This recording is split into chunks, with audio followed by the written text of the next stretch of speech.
Russia faces brain drain as thousands flee abroad. Outside Georgia's parliament, Yevgeny Lyamin heaves boxes of clothes and food parcels onto a waiting truck bound for Ukraine. He is one of more than 25,000 Russians to have arrived in Georgia since Russia's invasion of Ukraine. Russians have been struggling to find affordable accommodation in all the major cities. Many can be seen wandering around the capital, Tbilisi, with their suitcases and often even their pets. A blue and yellow ribbon is attached to the lapel of Yevgeny's trench coat, the colors of the Ukrainian flag. It was these ribbons that got him arrested at an anti-war protest in Russia, a day after it launched its war on Ukraine. I understood the best way to act against Putin's regime would be my emigration from Russia, says the 23-year-old politics graduate. It's my responsibility to do anything I can to help the Ukrainians. The exodus does not stop at Georgia.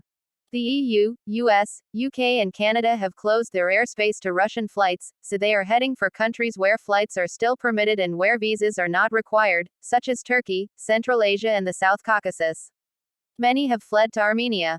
According to one estimate by a Russian economist, as many as 200,000 Russians have left their country since the start of the war.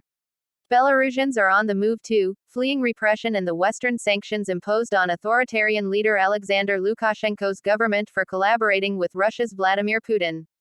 That has prompted prices to surge on last-minute flights and rental accommodation in the main host cities, such as Istanbul and Armenia's capital, Yerevan. A one-way flight to Istanbul cost me and my husband more than our combined monthly income, said Anya, who did not want to give her surname. For her, the moment of decision came with a new, state betrayal, law that has come into force in Russia. Anyone expressing support for Ukraine could face jail sentences of up to 20 years, and Anya believed she could be a target. Fear of closed borders, political repression, and forced military service is in our DNA. I remember my grandmother telling me stories about the state of fear they lived in during Stalin's time, and now we are experiencing it, she said.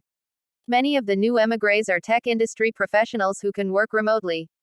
A video games developer I met at a cafe in Tbilisi told me that he and most people he knew disagreed with Russian policy, and they knew now that any protest would be violently suppressed.